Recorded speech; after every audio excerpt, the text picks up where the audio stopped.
Iya, saudara ya, kalau kita bicara tentang Malaysia, tentunya tidak ada habis-habisnya. Dan kita juga bingung ya terhadap media-media Malaysia ini yang selalu saja ya eh, memberitakan mengenai hubungan Indonesia dan Malaysia seolah-olah menjadi suatu provokator. Karena memang kita lihat di sini sejak bahasa Indonesia diterima di UNESCO, ini pemberitaan-pemberitaan di Malaysia ini, media-media Malaysia ini kemudian gencar sekali memberitakan mengenai bahwa yang diterima di UNESCO adalah bahasa Melayu, dan ini tentunya sangat bertolak belakang sekali dengan bahasa Indonesia yang setelah kita bina sejak tahun 1928 ya, di mana sebenarnya seharusnya media-media Malaysia ini menyadari bahwa Indonesia dan Malaysia ini jauh ya, jauh berbeda sekali, karena Indonesia lebih awal tahun 1928 saja kita sudah menyatakan bahasa Indonesia sebagai bahasa persatuan. Sedangkan Malaysia ini tetap menggunakan bahasa Melayu yang sampai sekarang ini juga belum jelas bagaimana, karena jumlah penuturnya sedikit dan sebagainya. Bahkan mereka mengklaim bahwa penutur bahasa Melayu 300 juta. Ini kan mengada-ngada semua. Nah, oke, untuk video ini kita ambil dari channelnya Cek Samuel Channel ya, dimana beliau podcast bersama Kepala Bidang Bahasa Republik Indonesia yang membantah persoalan tersebut di media-media Malaysia yang menyatakan bahwa bahasa Indonesia yang didaftarkan di UNESCO ini adalah bahasa Melayu. Oke, sama-sama kita ikuti. Malaysia sendiri dalam upaya mengangkat bahasa Indonesia menjadi bahasa UNESCO tadi sama sekali tidak terlibat. Dan nama yang kita ajukan memang bahasa Indonesia, bukan bahasa Melayu. Bahasa Melayu menjadi bahasa resmi UNESCO, itu menurut saya berlebihan nih begitu ya.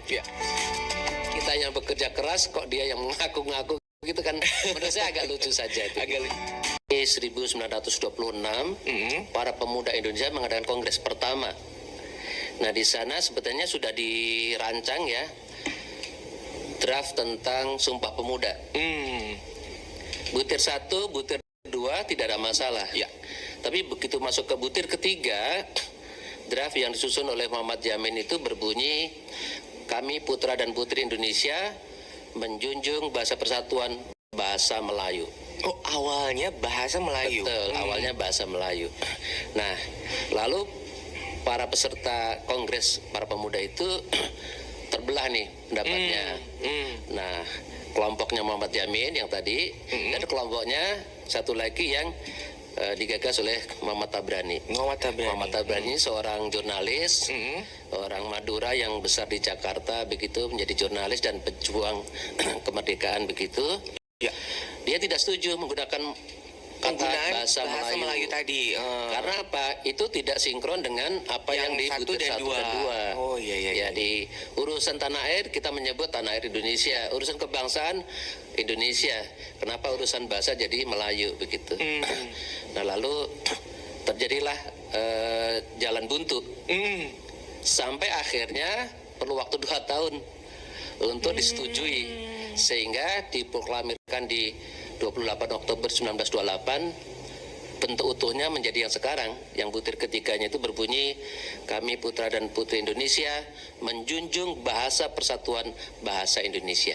Wah, berarti bahasa Indonesia ini pertama kali dicetuskan justru oleh Muhammad Tabrani ya, Pak? Betul.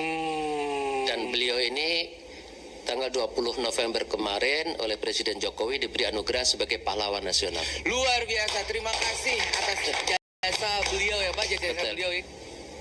Ini sebelum saya bicara tentang kedudukan dan fungsi ya. Jadi kalau kita baca literatur tentang ilmu-ilmu bahasa di dunia ini ya, kita bisa melihat sejarah misalnya bahasa Inggris. Ya. Bahasa Inggris di Britania Raya itu sampai abad 17 itu belum menjadi bahasa yang bergengsi. Jangankan bahasa dunia. Di Inggris Raya sendiri belum menjadi bahasa bergengsi.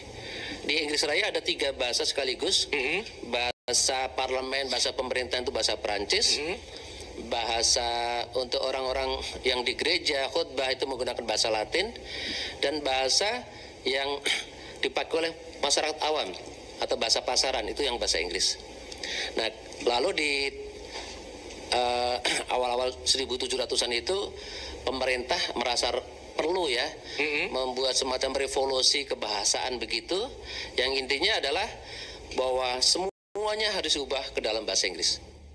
Nah, semua diubah dalam bahasa Inggris, semua ranah diubah dalam bahasa Inggris, sehingga lambat laun akhirnya bahasa Inggris menjadi bahasa yang seperti sekarang. Ya. Jadi tidak heran kalau misalnya beberapa kata bahasa Perancis dan bahasa Latin ya itu masih ada dalam bahasa Inggris sekarang gitu.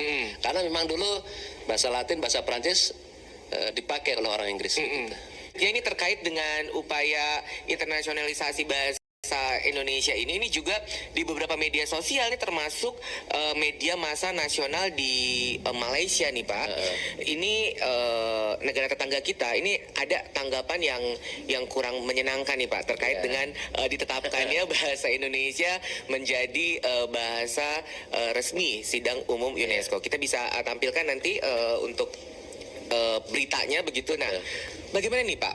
Menurut pandangan Bapak, bagaimana kita seharusnya sebagai bangsa menyikapi hal tersebut, Pak? Baik, sebenarnya dari sisi lain ya kita menganggap ini lucu saja begitu ya. Maksudnya lucu begini, kita bisa menengok ke belakang ya. Salah satu Perdana Menteri Malaysia sebelum ini itu kan mengklaim ya bahwa Pak Jokowi itu setuju bahasa Melayu menjadi bahasa ASEAN. Padahal ternyata Pak Jokowi tidak mengatakan itu begitu. Lalu oleh pemerintah Indonesia melalui Menteri Pendidikan dibantahlah itu bahwa Indonesia tidak setuju bahasa Melayu menjadi bahasa resmi ASEAN. Ya, Indonesia tetap mengajukan bahasa Indonesia begitu. Nah, jadi antara Indonesia dan Malaysia dalam konteks bahasa Melayu dan bahasa Indonesia ini memang punya sejarah panjang yang seperti tarik ulur begitu ya. Karena Malaysia ingin memaksakan, bahkan Perdana Menteri yang saya sebut tadi mengklaim penutur bahasa Melayu itu 300 juta. Tentu kita bertanya-tanya itu bahasa Melayu yang di mana gitu loh. Itu artinya akan menghitung juga bahasa Indonesia kan gitu loh. Padahal kita tahu bahwa Indonesia ya mengakui bahasa Indonesia sebagai bahasa nasional dan bahasa negara. Bagi kita orang Indonesia, bahasa Melayu adalah bahasa daerah. Nah, jadi tidak mungkin kita mengatakan bahasa Melayu sebagai bahasa negara, bahasa nasional, bahasa ASEAN, tidak mungkin, karena kita sudah secara resmi mengatakan bahasa Indonesia sebagai bahasa negara. Nah, jadi klaim tadi kalau kita dudukkan dengan benar, ya menurut saya tidak pas, karena juga Malaysia sendiri dalam upaya mengangkat bahasa Indonesia menjadi bahasa UNESCO tadi sama sekali tidak terlibat. Dan nama yang kita ajukan memang bahasa Indonesia, bukan bahasa Melayu. Jadi bagi saya ya agak menggelikan saja ya. Kalau ada media di sana berani mengklaim bahasa Melayu menjadi bahasa resmi UNESCO, itu menurut saya berlebihan begitu ya. Jadi kita yang bekerja keras kok dia yang mengaku-ngaku gitu kan, menurut saya agak lucu saja itu. Agak lucu. Begitulah guys reaksi Indonesia terhadap klaim Malaysia terhadap bahasa Indonesia. Masalah tersebut memang masalah lama dan tampaknya sebagian kaum Melayu Malaysia masih selalu bermimpi dan mengharap Indonesia mau berkompromi. Yuk kita lanjut lagi ya. Tentu saja menjadi tantangan utama adalah diplomasi ya. Karena tidak mudah memasukkan usulan sebuah bahasa menjadi bagian dari bahasa sidang umum UNESCO. Kita tahu anggota UNESCO itu hampir 300 negara. Kenapa Indonesia bisa mengajukan, berani dan lalu berhasil?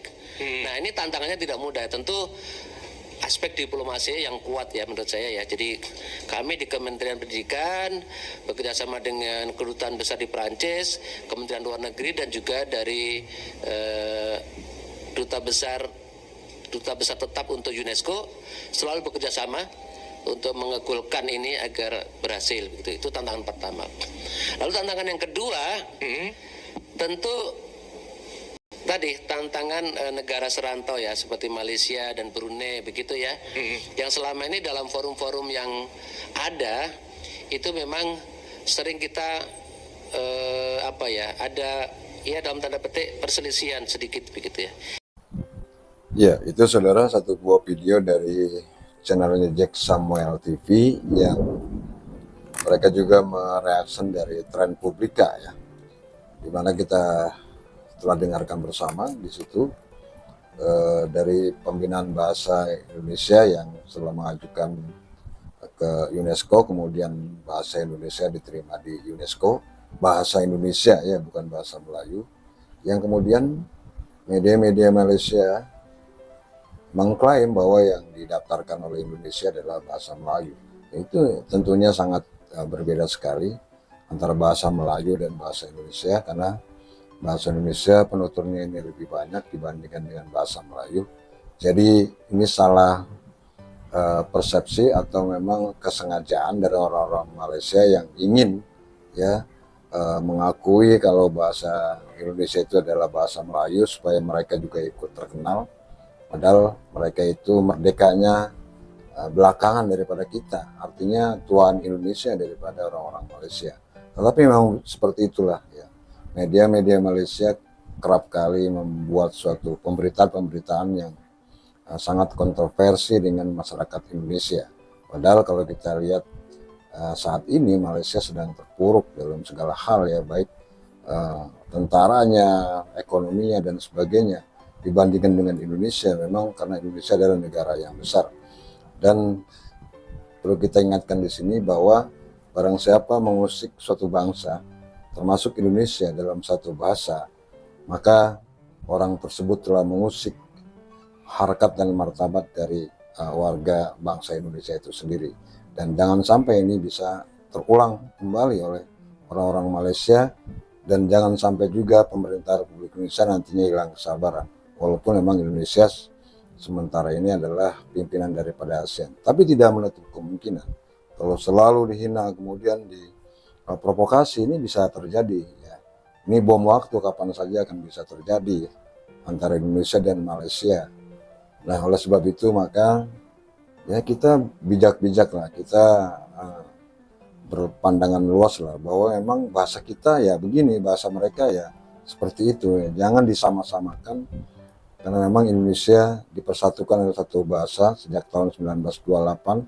Tadi juga sudah disebutkan bahwa pada awalnya bahasa Melayu, kemudian ditentang oleh M. Tabrani, yang kemudian setelah beberapa tahun berembuk mereka setuju dipakai bahasa Indonesia yang berasal dari bahasa Melayu, agar dari Sabang sampai Merauke ini bisa bersatu.